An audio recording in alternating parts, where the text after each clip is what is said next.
Be interesting.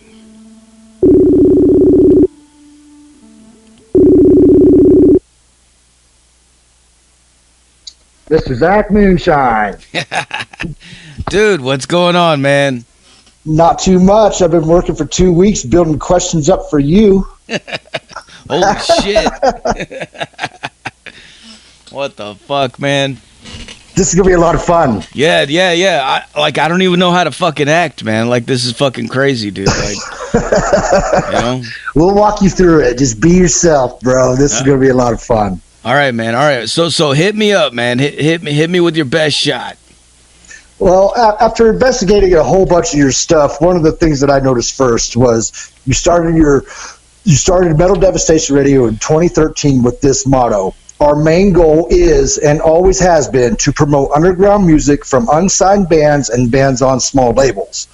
So what it seems like to me is your main motives are to help bands get heard. Is that correct? Totally, man. Totally, dude. Fucking like, you know, everybody else has always been so fucking consumed and obsessed with doing all the mainstream stuff, and that's cool for a lot of people, and, you know, it's, you know, a lot of us listen to that kind of stuff, and I do too, but I've always just, I don't know, because I'm a musician myself, and that's how I actually got into this whole thing. I just wanted to be able to do something that I felt like I wanted to be able to do something for other bands that I wanted to be done for me, if that makes sense. That makes a lot of sense. I think you do a good job. As a matter of fact, let's focus on that. Some of your statistics, like how many listeners and how many countries you guys have, your website visits each month, how many DJs do you got? Oh, Jesus. If you're talking about live listeners of the radio stream, it's fucking hundreds of thousands. I don't even fucking know, man. Probably in the fucking millions by this point. It's been a long fucking time, man. I used to post them back in the day when we were first starting out, and then I haven't looked at the statistics for Metal Devastation Radio's live streams in quite a while, so I don't know exactly where that's at right now. I do know that my podcast today just reached over 500,000 fucking streams, so I'm pretty fucking proud and happy of that. Nice. That is nice. Yeah, that's no small feat for a show that is primarily focused on playing underground and unsigned bands. You know, like a lot of the stuff that I'm playing, nobody's ever fucking heard of.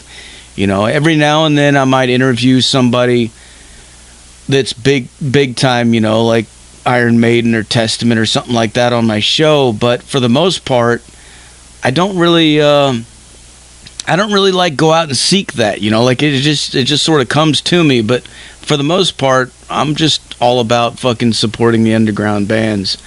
As far as the DJs, fuck, man, I don't know. There's like fucking 30 something fucking DJs here, I think. I don't know. There's a lot. I can't even keep up, dude. Well, give us a ballpark estimate on how much of your own personal money you've spent to build Metal Devastation Radio. Jesus fucking Christ, man. Thousands, dude. Fucking, you know, like before I started the promotional company, it was all just pretty much shoveling money out, you know, like paying for licensing, paying for fucking web hosting, paying for fucking advertising, paying for, you know, you name it. I mean, like it costs a lot of fucking money to have this kind of thing as a hobby. So it's definitely fucking hard, and I can understand why other people out there that are doing a similar thing, you know, some of them get fucking sick of it after a while, and they're like, fuck, man, we just can't, you know, because the rates and everything are constantly going up, you know. It's just, it's pretty expensive, man. We notice that in our own band too when we record shit. It's like, fuck, we need this and that and download stuff, and Yeah, like the software just to broadcast is like $300 in itself, you know. So it's like everything, you know. You're constantly, but if you're passionate about something like this and you really enjoy it, then what the fuck, man? You know, like, you know, what the fuck is it? You know, like, I mean, it's $300 to keep you going, you know. Yeah. It's like a symbol for us, you know. It's $185 for a new symbol, you know. We got to have it, and you just got to have that interface or that software, and it's just got to work, you know, or the whole thing's fucked. And that's one of the few things that people don't understand is exactly how much it costs to run something like you do, and that's why we asked that question, and you said thousands and thousands of dollars. Well, yeah, I mean, since 2013 when we started, yeah, like but I mean, you know, you break it down, like it's, you know, like it's a couple $100 a month, I think, is the total bill. So it's not terrible, but it's just, you know, if you're not able to make any money off of it, then it's, you know, well, that's a lot of fucking money, man. Yeah, and you do it, like you said, for passion. Yeah, dude. So that brings us to our next point. We're going to get into the personal part of your interview, Zach. All right, man. Your family supports everything you do. So what are some interesting hobbies that you guys have together? Fishing, man. When Fishing? when I'm not fucking doing the Metal Devastation, dude, we're out fucking fishing, man. Just fucking unplugged from everything. Go out and get into the fucking woods, into the swamps and stuff, and fucking jump in the canoe and get out there and find some fucking big ass catfish and look at snakes and fucking all kinds of weird shit, man. That's awesome. Oh yeah. So you're in Tennessee. So where's your favorite fishing spot? Hatchie fucking Bottom, man. That's my favorite spot, dude. It's a swamp, fucking. It's got a bunch of fucking, what do you call them? Oxbow fucking lakes that fucking happen from the flooding. There's a river that runs through it, and it floods, and it makes these little oxbow lakes, and they're full of all kinds of weird fucking fish, man. All kinds of crazy stuff, because it comes off the Mississippi River or the Tennessee River. I don't know, both of them, I think. Fucking, I don't know, man. Fucking, but they're all connected, dude. But like, there's all this weird shit that fucking goes down in there, and it's a cool fucking place, man. It's kind of eerie at night. It's really dark and fucking a lot of weird sounds happen out there. There's a lot of fucking folklore about fucking like Bigfoots and fucking shit like that walking around out there. So I like it, man. I like going out there. Nice, dude. So your wedding anniversary is actually on Halloween. Mm-hmm. Can you tell us any of the traditions or the celebrations that you have just personally with your wife on that day? Well, usually we just it's all about the kids, man, you know, because like it's Halloween, so we take the kids trick-or-treating and mostly just celebrate that, you know, and then we do our own thing later on. But yeah, you know, like because it's on Halloween, so right, it's like a double fucking ceremony. That's cool. What's the best Halloween costume you've ever wore? I dressed up as Marilyn Manson way back in like 2000 fucking something, I don't know, fucking way back when I first moved down to Tennessee, and I was going to this party that was it was gonna be at this dude's fucking farm, and they had a hayride and stuff, and they had this big fucking setup out there in the barn. They had a karaoke machine and every PGA fucking punch, you know, fucking Everclear and everything. Everybody's getting fucked up. But the dude that was throwing the party, he told us beforehand, whoever shows up with the best fucking costume is gonna win a quarter bag of fucking weed. And so at the time, you know, I was fucking massive fucking Manson fan. I was like, fuck, dude, I bet nobody's gonna fucking do this, you know. So I fucking I did the whole fucking thing, man. Fucking shaved my armpits and everything, dude. Fucking wore this little fucking I don't know, this costume that looked like pretty much like what he wore back in the day in the Antichrist era, and went out there and fucking played a few songs, karaoke for everybody, and I won the fucking contest, man. I got it. Fucking the dude came over. He's like, Zach, you got it, man. You got it. And he gave me a big fucking bag of weed, and I fucking rolled it up in a fucking one blunt, dude. And we fucking smoked the fuck out of it. Got fucking stoned. Got drunk. And I don't remember much after that. But yeah, I would say that was probably the best costume that I ever wore. Nice, dude. All right, tell us a funny story about your kids. God, man, there's so many, dude. It's all the time, you know, like, they're just, it's funny how they listen to so much stuff that you're talking about, and you don't realize that they're listening, you know, and they just bring up different things, random things. I don't know. I can't really think of anything, like, off the top of my head, but there's a lot, you know, it's anybody out there that's got 7-year-olds and 10-year-olds in their house ought to know. Yeah, it's got to be a wild time. So, all right, bud. This is the last question for the personal stuff. Everybody knows you guys just recently lost Samhain. Can you give us a couple good memories about him? Man, that was a fucking loud cat. That was a big cat. He was like a fucking lion, dude. He was fucking crazy, man.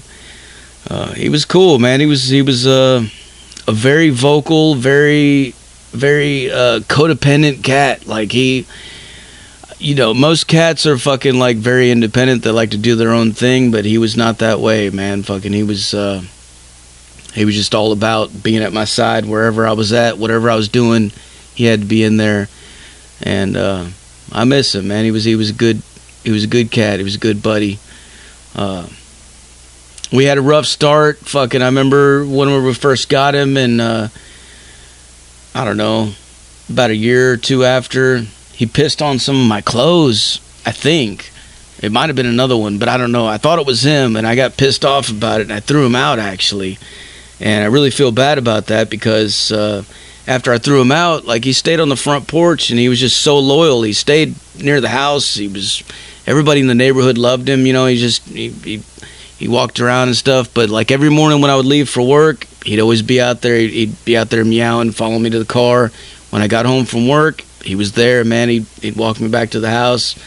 And there's one morning when I was getting ready for work and I was leaving, and it's like fucking 4 o'clock in the morning, and I walked by the window and I saw something in the window. And I thought it was like a fucking alien or something staring at me. I'm like, so I got close to the window and I was like, what the fuck? And as soon as I said, what the fuck, a loud meow. And it was him, dude. He was up on the fucking roof looking in the top window. I'm like, how the fuck did you get on the roof? This motherfucker's crazy, man. He wants to come back in. So eventually I let him back in, man, because I don't know. I think we developed a stronger bond after that happened. And then once I let him back in, like, you know, there was no accidents or anything happened like that, so I don't know what the fuck, but yeah, he was my bud, man. I'll miss him. I'll miss him for sure. Nice, man. We're really sorry to hear about that too. You know, so that's why we wanted to ask you about it. Some of your personal thoughts and your feelings about it, and we're going to move back into the business segment of your interview, Zach. All right. So let's refocus back on Metal Devastation Radio. It's basically a 24-hour channel, right? Mm-hmm. What's your top 3 bands featured on MDR right now? Oh, fuck. You know what? That's almost impossible, dude. There's so many, man. There's so many. They're all fucking good, dude. Like, you know, top 3 favorite. Top 3. You guys are fucking badass. Fucking everybody. You know what? I love all the fucking bands, man. I love them all, dude. I know you do. You know? I know you do. I do. So I'm not even going to ask you my next question. Oh, wait, yes, I can. I can do it statistically. Nah, go for it. Statistically, what are the hottest 3 bands right now on Metal Devastation Radio? The ones that are blowing up.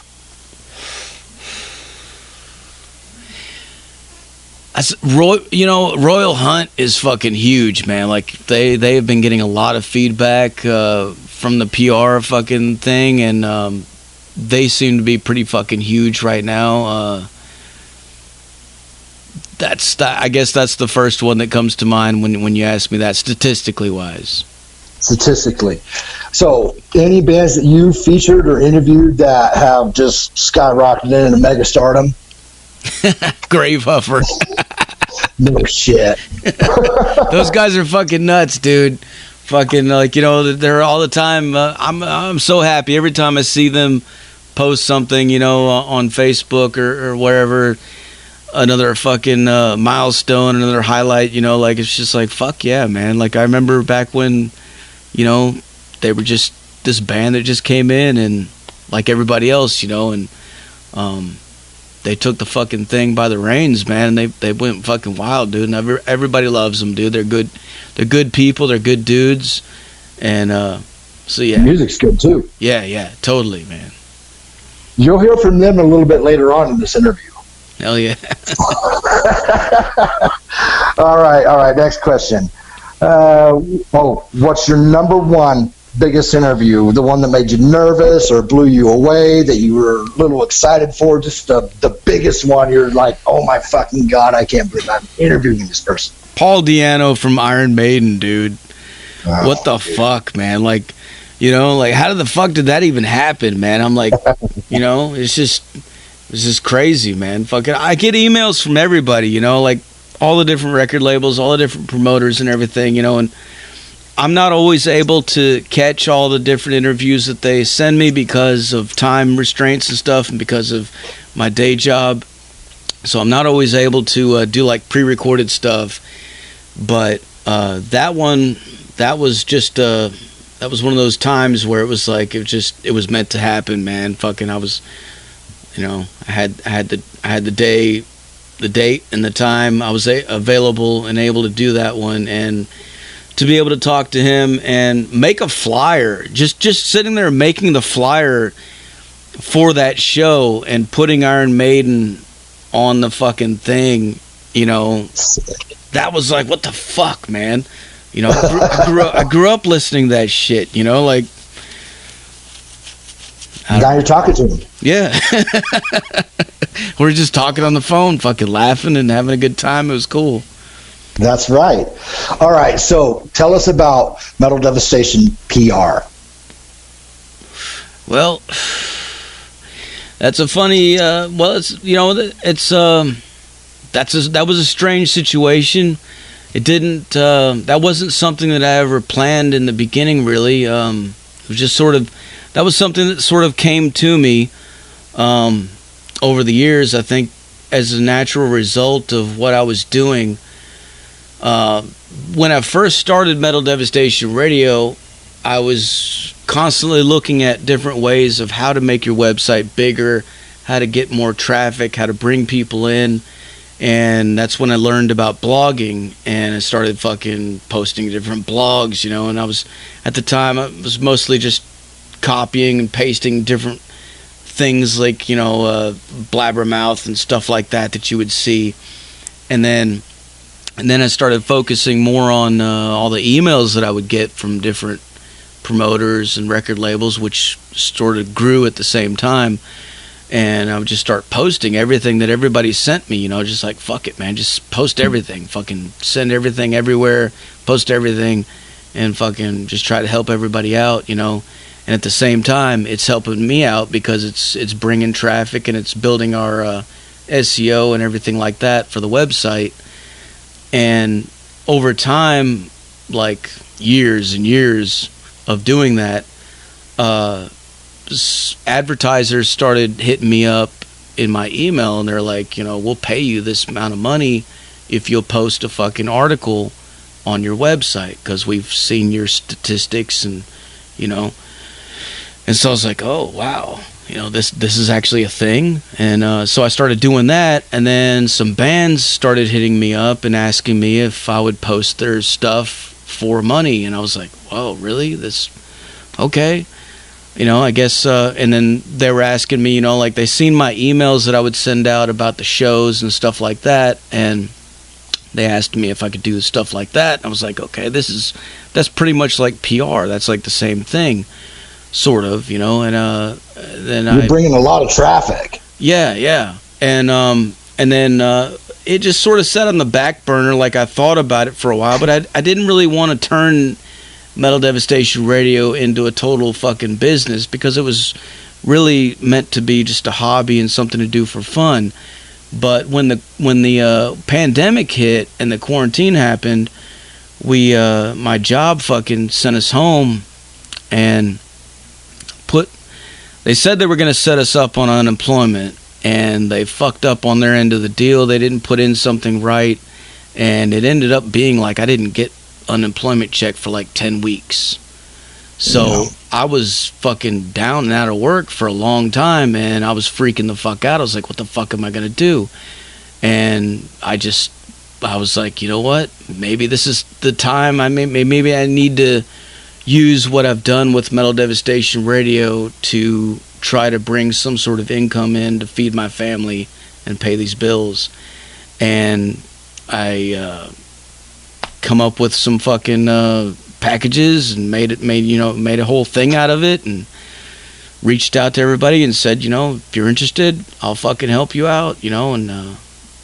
And it blew up, and then like ever since then it's been this roller coaster that's been steadily going up, man. It's crazy. It's going to continue to go up, Zach. There's no doubt about that. What you do is amazing. That's why my band hired you. That's why I know everything's going to be going well for you, because I get, just here personally, me and you talking, I get notifications in my message feed that I got one today that was from 9 hours ago, and I'm just finally able to catch back up to all that stuff. And I was like, damn. And I forgot to tag Metal Devastation PR in that, but I'll go back. It's been a busy ass day. I'm actually at band practice right now. The guys are working on our next song to sing right now in the living room. Well, I'm in our band room interviewing you. So I'm so glad you did this too. I'm really glad you did this. Yeah, it's crazy how many people there are out there, you know. And I over all these years, I've always saved every fucking email address that's ever fucking sent me anything. So, you know, and I've built all these relationships with different record labels, different websites and stuff, based on just me posting stuff and doing the blog thing for so many years. I think that's what really facilitated the whole thing. And then now, you know, it's just, they know me, you know, so it's like, oh, it's that Zach Moonshine guy from Metal Devastation Radio sending us something, and they take time out of their day to fucking check it out, man. And it's fucking awesome, dude. I love it. They know you, and you've built that reputation. It's cool as fuck, man. I can't tell you how excited I get personally whenever I look at, like, whenever I go into the email campaigns and I look and I can see who's looked at what emails and who's viewed it and who's clicked what. And, you know, when I see people from Decibel Magazine, Metal Blade Records, stuff like that, fucking clicking on shit and looking at stuff that I've sent them, and then I see a feature, you know, or somebody gets a review in the magazine or stuff like that, man, I get excited, man. It's like, it's almost like it was my band that got fucking featured, you know, like it's a cool fucking thing, man. It's cool to be a part of it, man. It's like being a fly on the wall. Well, I know that you just started the PR side of it and everything, and that wasn't your main goal, but I really hope you continue to focus on that, because the integrity and the honesty that you bring to the game, and I've never seen you post anything other than band or family stuff, you know. It's just a different ballgame with you, and the bands do appreciate that. Yeah, man. So, you know, back in the old days, we would get into some fucking fights with other people sometimes, you know, over little shit, stupid shit, and looking back on it, like, you know, it's so fucking silly, like, you know, it's like we're all in the fucking same fucking thing, you know, why fucking even do that? And I've learned over the years that it's bad karma to fucking diss or bash anybody else based on something different or that you're doing different. It's better to just fucking, I don't know, man. You gotta wage your fucking battles, you know, and sometimes it's better just to just fucking promote the shit, man, because there's plenty of fucking websites out there, and I don't want to name names or anything, but there's plenty of websites out there that fucking love to exploit the fuck out of everybody and tear them down. You know, they don't give a fuck as long as they get their clicks. That's all they care about. And then these underground bands are trying to get featured on some of those websites, and you know, you reach out to them and it's like they want to charge you a fucking arm and a leg just to get a fucking post, you know. And that's just it sucks, man. You know, it sucks that it's like that, but it just is, you know. What can you do? I'm reminded of that movie where Will Ferrell and their basketball team are on that bus, and he turns around and he screams at everybody, and he goes, "Everybody love everybody!" Yeah. I thought we were all on the same boat, man. It's true. I mean, but within the underground community, like, there's so much fucking support, and because everybody in the underground community is together, you know, we're all on the same fucking page, we're all in the same boat. So it's like, you know, we gotta fucking help each other out, man, and that's the key right there, man. Like, you know, if anybody out there is listening right now that wants to know how to fucking do it, that's how to do it, man. Fucking focus all your fucking shit on the fucking underground bands, man, and the underground community, because they support back. You support them and they support you, and it's like this really cool you know, back and forth thing, man. It's a family. Yeah. Do you believe we're going to have a concert season this year? I don't know, man. I fucking have no idea, dude. Like, it honestly, it doesn't look good. It's not looking too good. Well, who knows? You know, like, there's some states that are opening up. They don't give a fuck. They're just, you know, like, who knows, man? I don't know. I have no idea. I don't know how they're going to do it, you know, but it would be cool. They need, you know, we need something. You know, the live streaming and stuff like that the bands are doing is cool on one hand, but at the same time, it's not the same, dude. People need to get back out there and be around each other again, you know. We've got a live stream scheduled sometime in April, and I'm not even excited for it. It's more for the theatrics and the video aspect of it, but I like yelling at people in their faces, you know, and just got to have the people there and stuff. And for example, I'm trying to get Guns N' Roses tickets for August 26th, I think, or something like 19th or something like that in Denver, and they're going to be playing at the soccer stadium, and they say it's a go. So yeah. I've never seen Guns N' Roses, my all-time favorite band, and I've never seen them before either. In 1987. That's one of the bands that I've never seen before, man. I've always wanted to. I wish I could have saw them in like 87 or 91, you know. Oh, fuck. Instead of now, but I have to do this. I have to go down to Denver in August and do this. But they say it's a go, and for example, we're booking a tour right now too, and some of this Colorado's hard as fuck to book.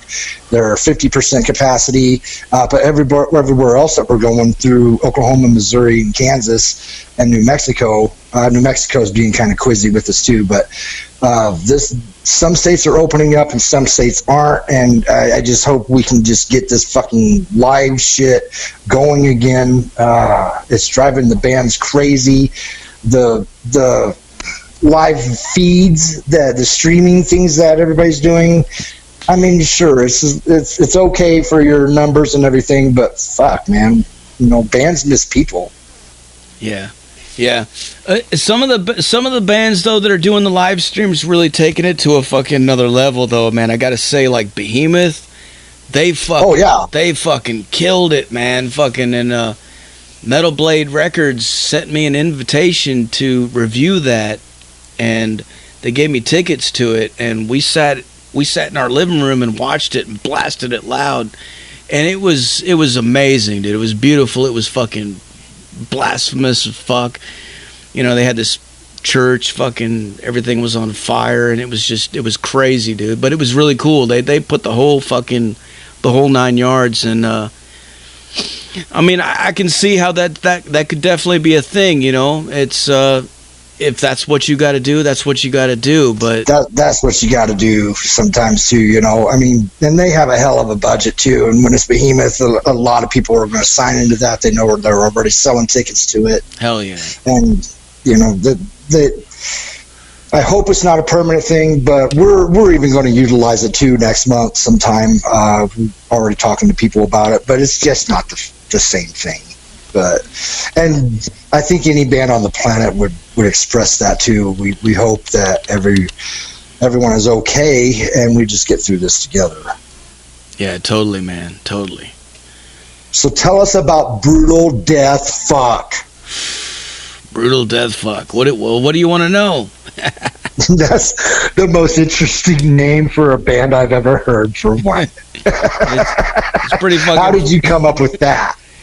Yeah, there was a video game called Brutal Legend on PlayStation 2, I think. I got that, and I had stopped making music for quite a while, for quite some years, and when I played that video game, it was so fucking just based on everything metal and everything, and that actually influenced me. It inspired me to get back into it, and the name, it had, Brutal Legend. It had brutal in it, and I was thinking, what am I going to call this fucking next concoction that I'm going to come up with? And I was thinking, I was like, man, I don't want to be fucking mainstream, like I want to be like totally fucking something that's not accepted anywhere, like something that's just going to be fucking stuck in the underground, man, and it's like, call it Brutal Death Fuck. It was just 3 words that I really liked. I like brutal, I like death, and I like fuck. So put. So you named the band? Yeah. It's just one man band. It's just me. Oh, okay. All right then. And okay. So yeah, that's. So you were mixing and mastering and doing all your own shit with drums and everything. Everything, fucking 100%, man. Fucking, I was playing around on my old guitar, my fucking BC Rich Warlock, and it's fucking been cracked in fucking half on the neck because one of my ex-wives got mad at me one time and threw it against the wall and she cracked it, so it never actually stays in tune really good. So I was sitting there playing that fucking thing and getting mad about it, and I started looking around on Craigslist at the time, and I saw this guy was selling a Dean fucking Flying V for like $100. And so I hit him up and I went out there and he let me plug it in and I fucking played a few chords on it and it resonated, man, and everything about it just sounded so fucking good and the strings felt great, and I was like, man, take my money right now. And I took that guitar home, I plugged it in, and I started jamming on it, and then that's just where Brutal Death Fuck basically formed from. I started playing riffs and started writing lyrics, and then I got a drum program, what was it, Easy Drummer.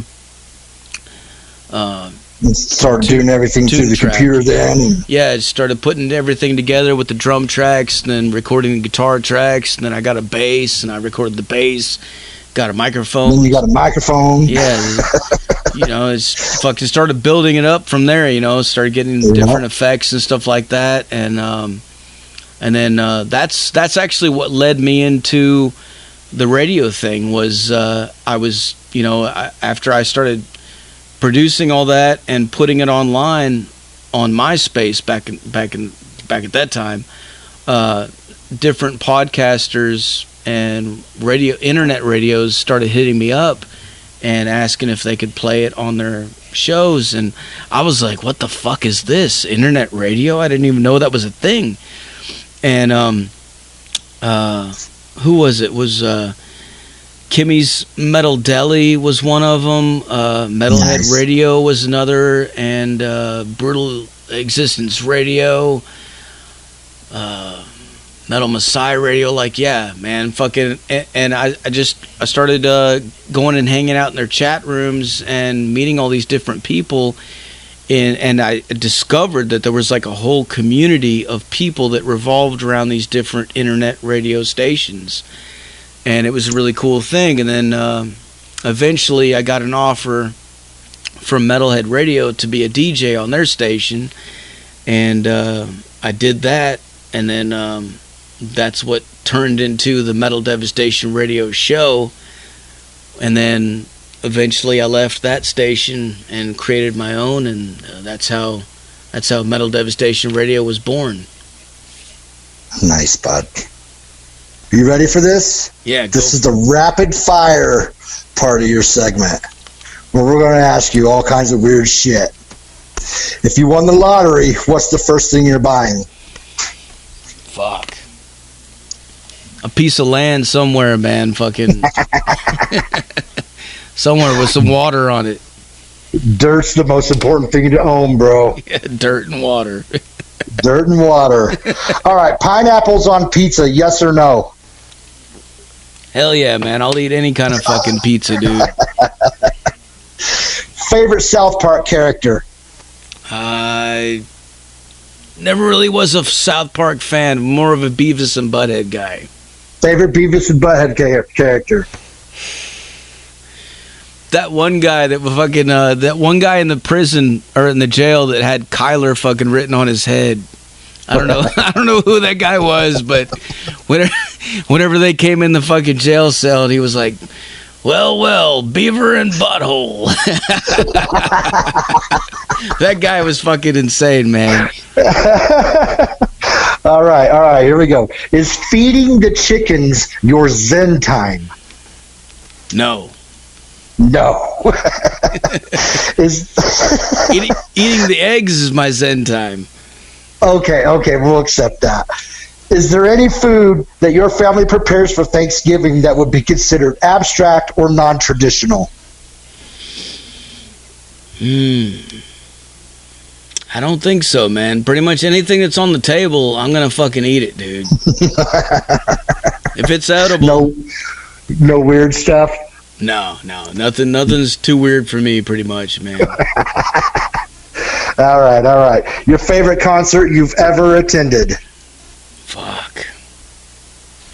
There's been so many, man.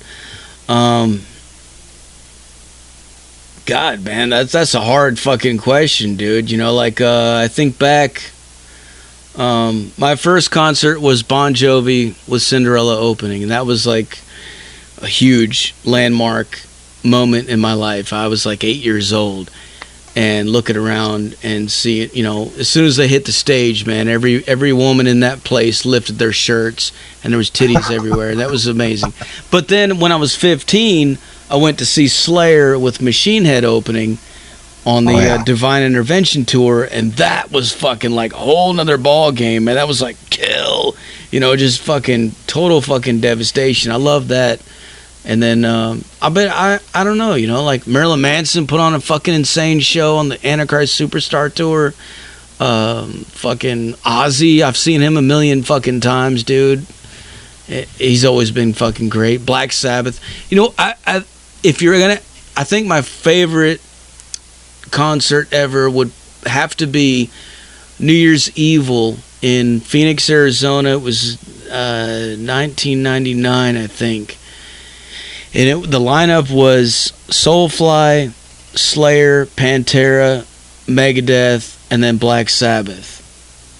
That was fucking insane, dude. Because, I was a huge Sepultura fan already, and they had already broken up, but it was Soulfly, and they were fucking kicking ass. But then seeing Slayer and Pantera and Megadeth all pretty much competing for Black Sabbath's attention that night, because you could tell like that's what they were doing, you know, like they were all trying to outdo each other, and then Black Sabbath coming out and fucking doing the whole show, and then the top of the stadium opened up and they were shooting fireworks out, and it was fucking, that was insane, man. That was one of those shows where I got really close to the front, but my feet were not touching the fucking floor for I don't know how many fucking hours, man. It was so fucking packed, you know, like just bodies on bodies, man. It was just like a sea of fucking bodies. That was crazy. Where was that at? That was in Phoenix, Arizona, man. Oh, Phoenix, Arizona. You said that. Yeah. Right on. Okay.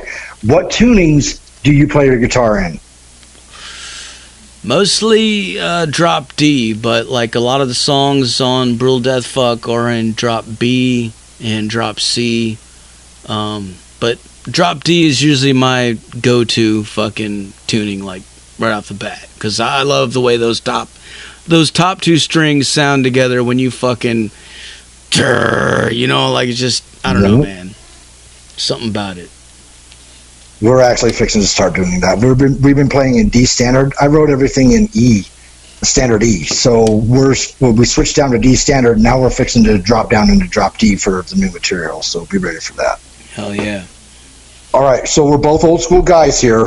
Would you say the metal music today compares to previously set standards? And if no, how has it changed?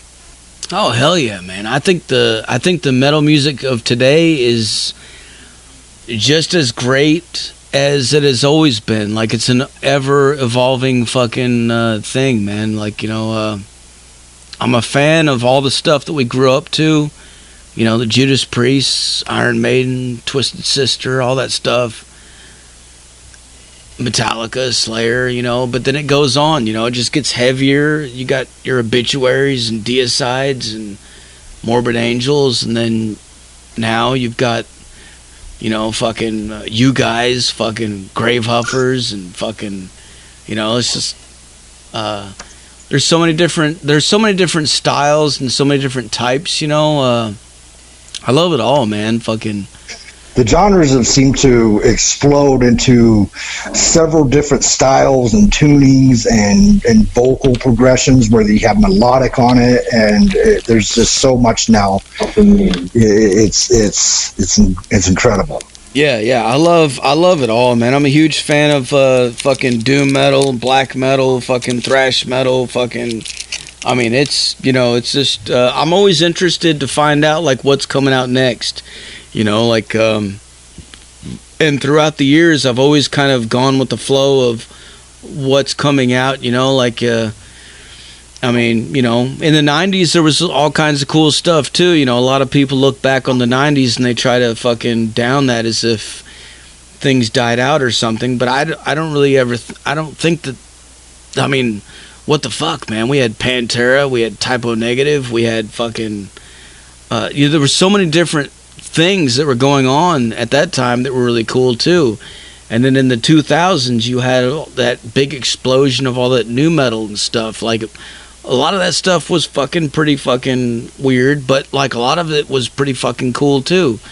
And then it comes back around, and it's like, it's just cool to see how it like constantly changes. And these bands that are coming out like now, they're all bringing back the old stuff that we grew up to, you know, like now there's this big huge thing with traditional heavy metal where there's these bands that are just like really nailing the classic sound, you know, of some of those bands from the new wave of British heavy metal back in the old days. And so it's just, I don't know, man, like there's, it seems like it's coming full circle again. Yeah, I love it, man. Okay, Zach, you're trapped on a desert island and you only get one Metallica song. Which is it? Holy fuck. Yeah, I know. We're asking you the hardest questions ever tonight. I don't know, man. Master of Puppets, man. Like, that's right. That's the first song I ever heard by them. It was actually on a commercial on TV for they were doing a tour.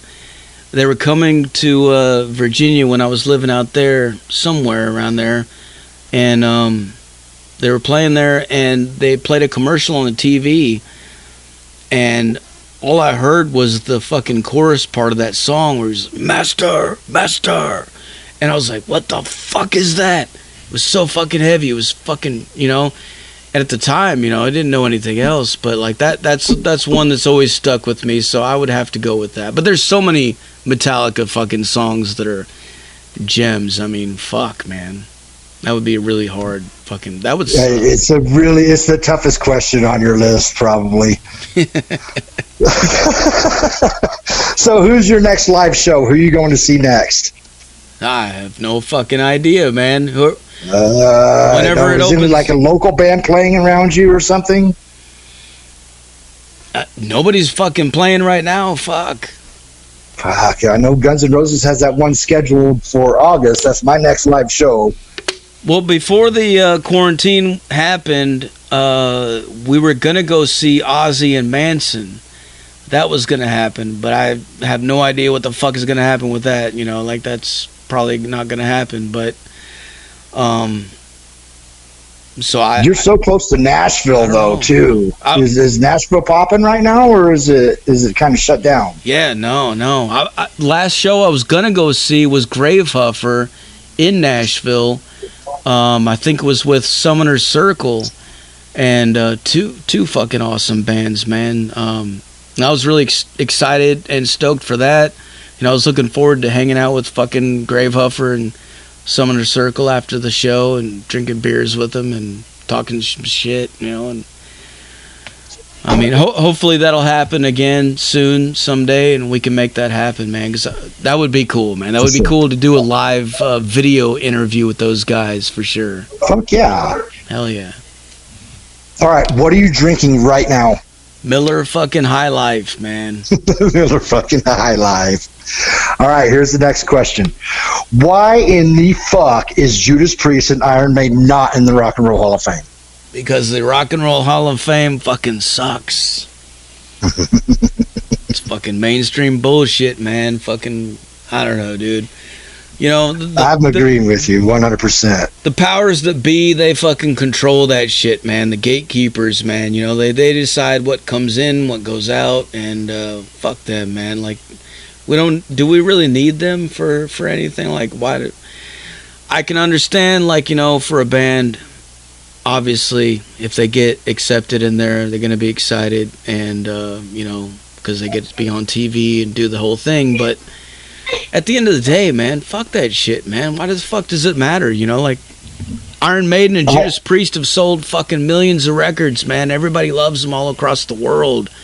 You know, they can play anywhere, and they're gonna sell out. You know, like every time. Fuck 'em. I've actually been to the Rock and Roll Hall of Fame, been through the building and done all that and everything, and it is very biased. There's a lot of stuff in there that you wouldn't think would be in there, and then there's a lot of stuff that in there that should be in there, like John Lennon's piano with the original fucking candle on it is in that building, and then Michael Jackson's actual glove is in that building.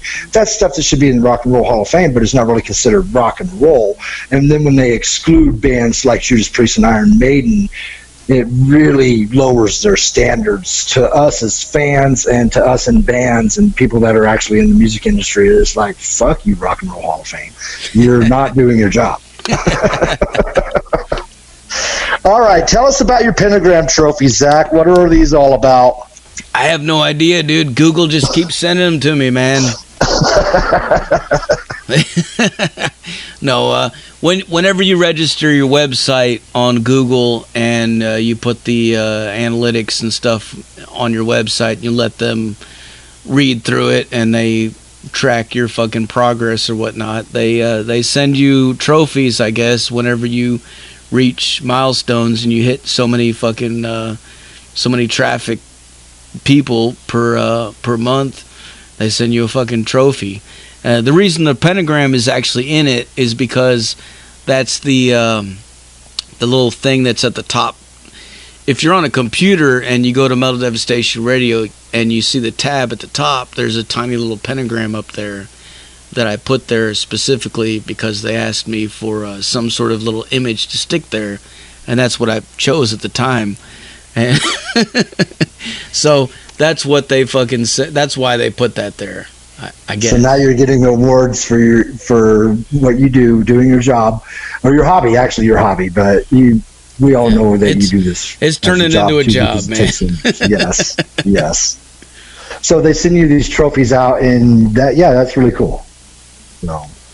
All right, next question, Zach. Would you go skydiving? Fuck yeah. Fuck yeah. I'm fucking scared. Right. I'm scared as fuck of heights, man. I fucking hate them, dude. But, like, you know what? If the opportunity ever arose, I would probably do it, man. Like, you know, I might have to have somebody shove me out the fucking window, but I would do it. You would do it? Yeah, I'd do it. All right, Zach. What's your day job? I fucking manufacture fucking seat tracks for Ford. You manufacture seat backs for Ford. Seat tracks. Oh. The little fucking thing that's at the bottom of your chair when you're sitting in a car and you hit the button and you move it back and forward. We make those things. So I do welding, I do fucking assembly, I do fucking all different kinds. I'm like their fucking jack of all trades guy up there, man. They pretty much fucking just hit me up with just about every fucking thing, man. It's work sucks. It's work, you know. Like it's fucking. I've been there for so long now that I know everybody, and it's cool on that front. But at the same time, I'm ready to spread my wings and fucking just. I'd really like to just do Metal Devastation PR actually full time at some point in the future, and I think that's pretty achievable at this point. I just working towards that goal, man. All right, if we made it the big 6, who are you adding? Not the big 4, but the big 6. You mean like the big 6 of thrash? Whoever, the Slayer, Metallica, Megadeth, and Anthrax. Who are you putting in? And you can even elaborate as much as you want on who your big 6 is in any other genres too. It would definitely be cool to have Testament in there. Exodus, fucking, I don't know, man. Yeah. I mean, the big fucking, what was it, the big 4? It was Metallica, Slayer, Megadeth, Anthrax. That fucking pretty much fucking nailed it right there. But they definitely needed Testament and Exodus to be on the Testament and Exodus should have been. Yeah. I believe they could have made it a big thing with the big 6. For sure, man. It would be cool if they would do it again someday, man. That would be really cool. Yeah. You had to see them in Yankee Stadium or in other countries. It was really hard to get tickets to it. And now it's not even going to be possible with Slayer not doing their jobs anymore, which I can understand why, but damn. Yeah, the whole world went to shit after that. I bought tickets actually to go watch that in the theater in Phoenix at some fucking place. I can't remember where. And then when we got there, they canceled the fucking thing for some reason. I don't know. I can't remember why, but that sucked, man. But then I got the Blu-ray and watched it on the big screen at home, so it was still cool. But it would have been cool to be able to. It would have been really cool to be able to be there and see that happen. You know, just to see Dave Mustaine get on stage with Metallica and play "Am I Evil?" No kidding. What the fuck, man? You know, that's something that most of us that weren't there at the very beginning would never have been able to see otherwise. You know, I've watched that video a million times. And I even owned a DVD copy of the Big 4 live in Bulgaria, and that's when they played that too. And I used to watch that and all the time. I wore that CD out. It was a DVD, so it was on my TV all the time.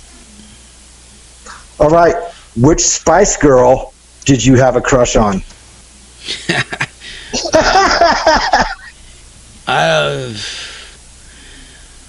I don't really know. I would go with Ginger because I like redheads. My wife's a redhead. She was the hottest in my opinion as well. Yeah. Okay, Zach, best guitarist Ozzy ever had? Dude, you know what? I'm a big fan of fucking Zach Wild, man. He's my favorite, dude. I'm not gonna fucking lie, man. Randy Rhoads was badass. Jakey Lee was badass. Fucking, but I don't know, man. Zach Wild, he fucking tears it up, man. He does tear it up. Greatest female vocalist of all time?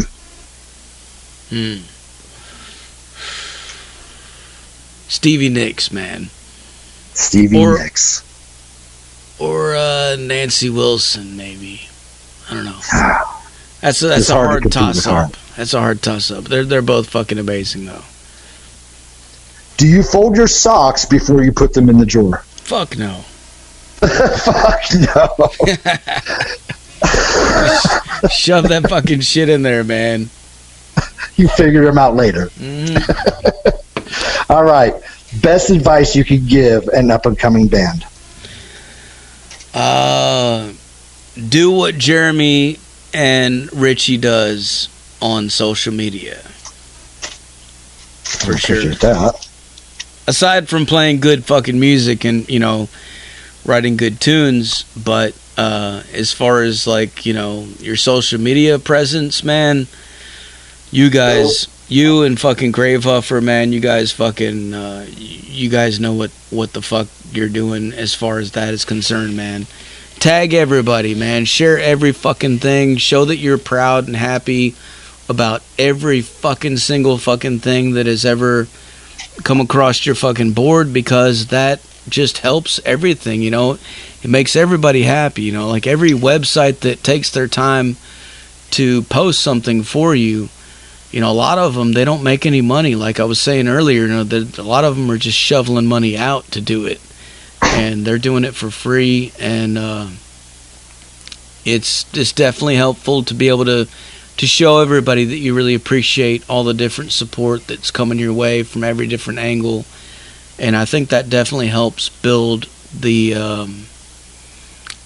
it just builds the fucking it builds the hype, you know, at the most. I mean, it's just, but it also shows integrity. It shows that you care, and it shows that you're taking your time to pay attention and acknowledge that stuff, and that's definitely cool.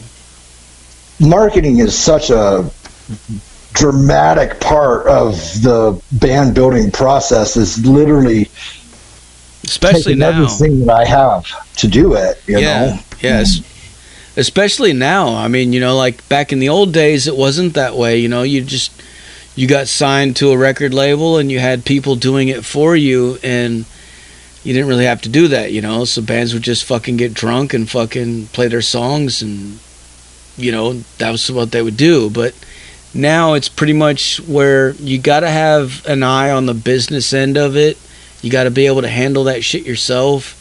And the more that you can do yourself, the better off you are, because, you know, it's gonna further you in this thing, man. You know, like, obviously you got to have good songs, but other than that, I mean, you know, there's tons of bands out there that have great songs, but nobody fucking hears them because nobody knows about it, you know, because nobody's fucking posting or sharing it. And you've got to do that stuff. Like, you got to put in that work, and if you could do it, it definitely pays off, I think.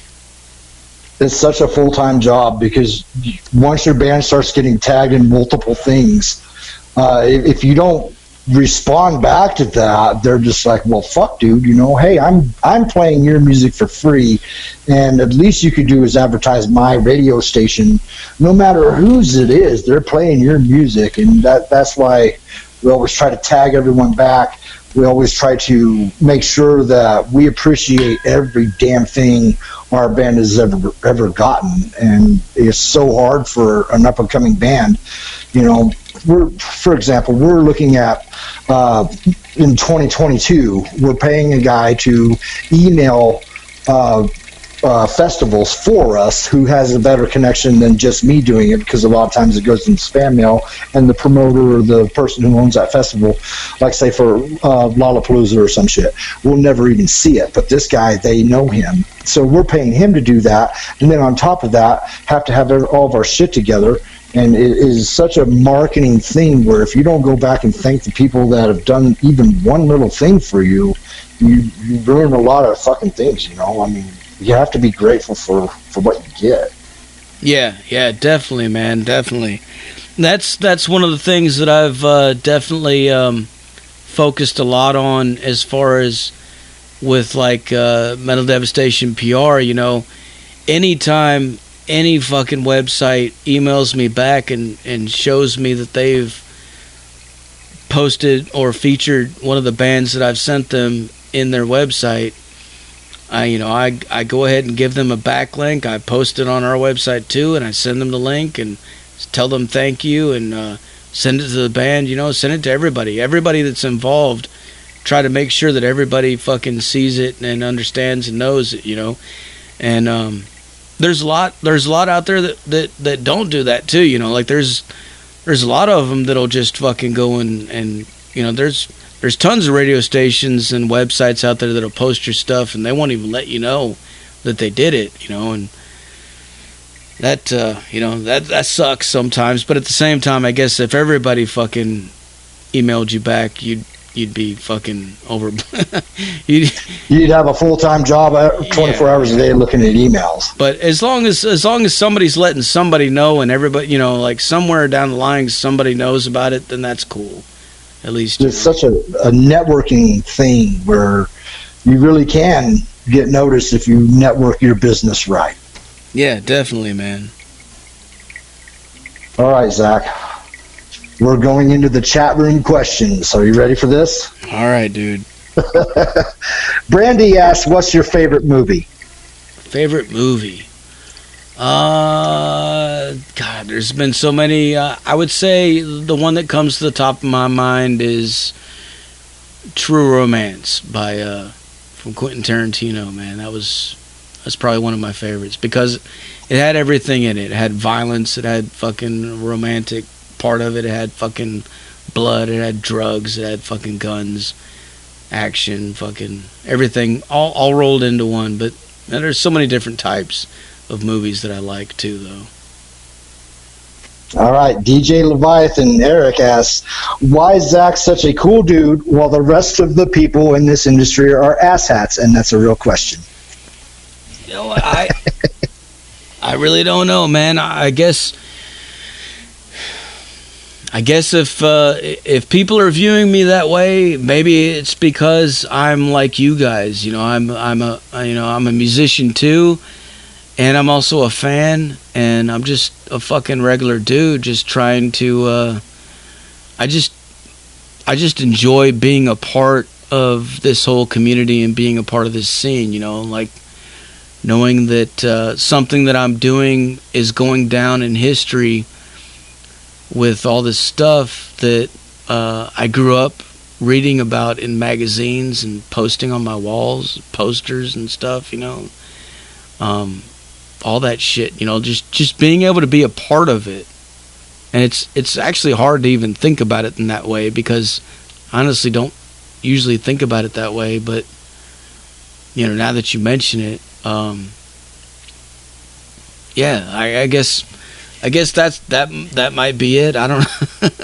I'd like to add this part. About 8 months ago, when I was doing the Radio Station of the Week page and coming on radio stations and interviewing the DJs personally and everything, I asked you about this, and you said, give it back to the bands. I'm a nobody, and that's a very humble way to be, Zach. I actually really applaud you for that. You actually really are somebody important in the music industry, and this has been a lot of fun for everybody involved too.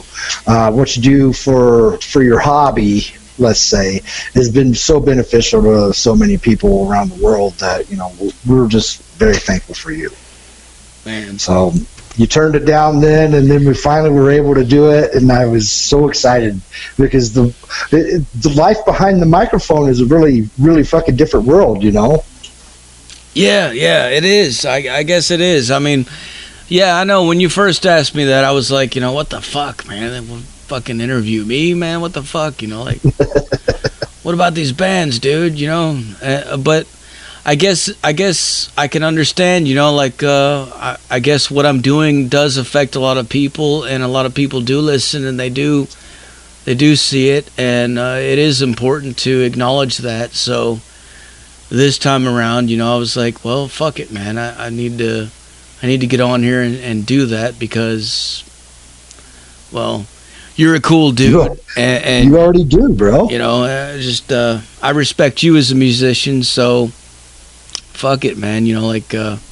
I really appreciate, though, all the support and all the kind words, man. Well, we love you, bro. DJ Thunderous asks, what band did you play first on the radio when you first started? Holy fuck. Your first ever band played. On my, God, that was so long ago. I don't know. It probably was Rock and Roll Villain Society or my own shit, Brutal Death Fuck. To be honest with you, but I can't really remember. Like that was a long time ago. That first show that I did was actually 14 hours straight. It was an insane fucking. When they gave me the fucking keys to the fucking radio and they said, Zach, you can log in, you're live. I went nuts, man. I fucking played every fucking thing that I could think of that was in my collection that I had ever loved and listened to and wanted to share with other people. And yeah, but I would say it was probably one of those bands. Rock and Roll Villain Society was probably it. Nice, bud. All right, Grave Herper wants to know, what was the first album you bought with your own money? Slippery When Wet from Bon Jovi. Fuck yeah, dude. Fuck yeah. That was actually my first album as well. Hey, man, that was a great fucking, on a cassette tape, too, man. That was a great fucking tape, dude. Fucking, I loved it, man. I loved it. Yeah, I'm a big fan of the 80s metal, or whatever you want to call it. Cinderella, White Snake, not Poison, not so much Poison at all, but Motley Crue, man. The Cult, Motley Crue, the Cult. I'm a huge fan of all that shit, bro. I could listen to it all fucking day and not be upset. I had this baby. Right. I had this babysitter. John wants to know your favorite drink. What was my favorite drink? Fucking beer, man. Love beer. Beer all day, dude.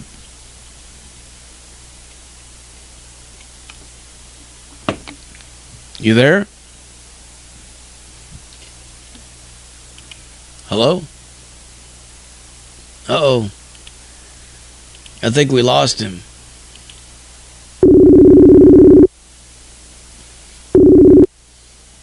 Lost connection there for a minute. So you were asking my favorite drink, and I said beer. Yep. John wants to know your favorite drink, beer. Okay. So Ashley wants to know your favorite fast food joint. Favorite fast food joint? I fucking hate fast food, but if I'm gonna do fast food, probably Wendy's. Wendy's. All right. Megan M wants to know your favorite mythical creatures, gods or goddesses.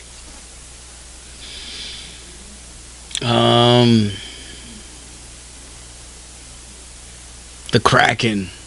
Fucking Cthulhu, man. Fucking, yeah. I don't know.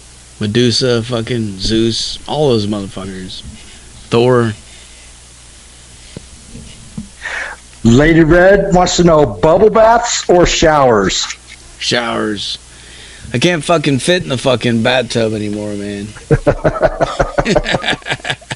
It used to be the bathtub, but yeah, now it's definitely the showers. Alrighty. Secret Weapon is asking, did you ever get into an argument with a band you were interviewing and just hang up on them? Yeah, it was Layla Hell called in for an interview, and we had like it was a weird fucking thing. Like he couldn't understand English very well, and I couldn't understand what he was saying, and I thought that at the time that the guy was pranking me, and so I got kind of mad about it because I was kind of lit at the time, and he was just saying this and that, and fucking I ended up telling him to fuck off and hung up the phone, and but it turned out there was this other band called Inhumane Atrocities that was listening in on the show, and they messaged me and they were like, dude, that was the fucking hilarious, most funniest thing I've ever heard on a fucking radio. And I was like, what the fuck?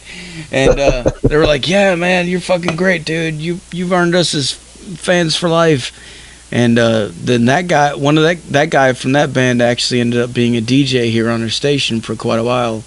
So that was cool. Like, it had a cool turnaround. But then I actually made up with the band Layla Hell. I talked to them, and we figured things out, and it was all good after that. But, like, that's probably the only time I've ever had, you know, any kind of altercation like that I couldn't easily get out of without resorting to that, I guess. Gotcha. All right, Big Al wants to know, what is your favorite metal genre? Favorite metal? Oh, man. You know what? I don't know. Tough questions from the chat room, bro. Probably... Fuck, I don't know, man. Like, there's so much different stuff. I don't know that I have really a favorite genre. I have favorite bands from different genres, you know what I mean? Like, if I was to look at my Spotify fucking counts of, like, what I listen to the most, it would probably be totally different from what I would think that, you know, it's, like, actually, you know, so I listen to a lot of stuff that I grew up to listening to, you know, like today on the way to work I was blasting fucking Twisted Sister.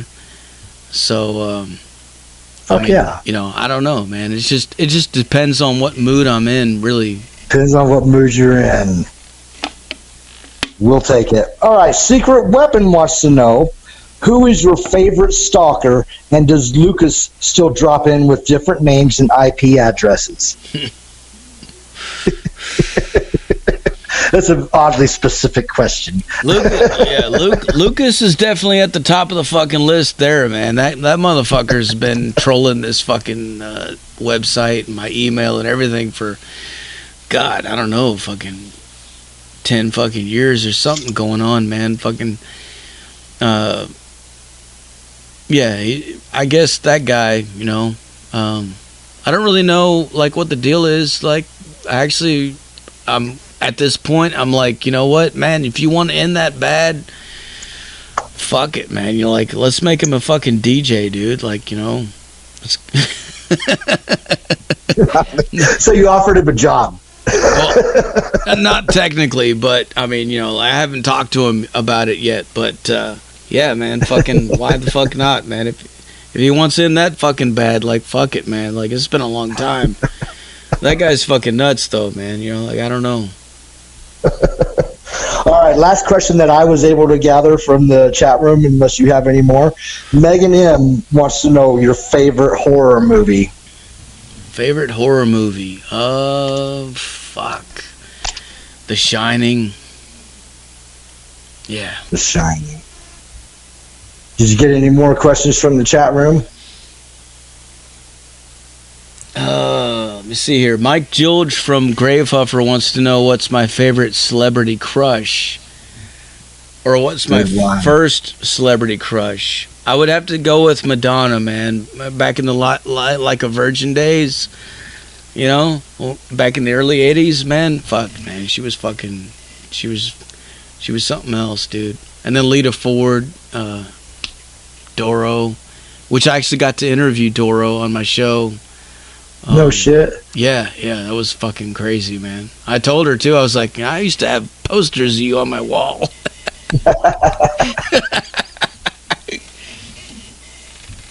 What else you got in there, Zach? You got any more? Let me see here, man. Fucking, I don't know. They've been fucking shooting off questions left and right all throughout this whole fucking thing. How was this experience for you tonight? That's my last question. It was cool, dude. I've really fucking appreciated you fucking asking all these questions and doing this, period. I mean, it's fucking cool, dude. Fucking, it's definitely different. You know, I'm always the one on the other end of the fucking microphone asking the questions. So it's definitely different to be the one answering the questions, but it's cool, man. It's definitely cool. We definitely appreciate you, bro. Hell yeah. Everything you've done for the music industry and even for us small-time bands, it's just a real privilege to experience some of the things, and that's why we wanted to talk to you about some of the things that you do that maybe nobody really knows, you know? So I appreciate you doing this.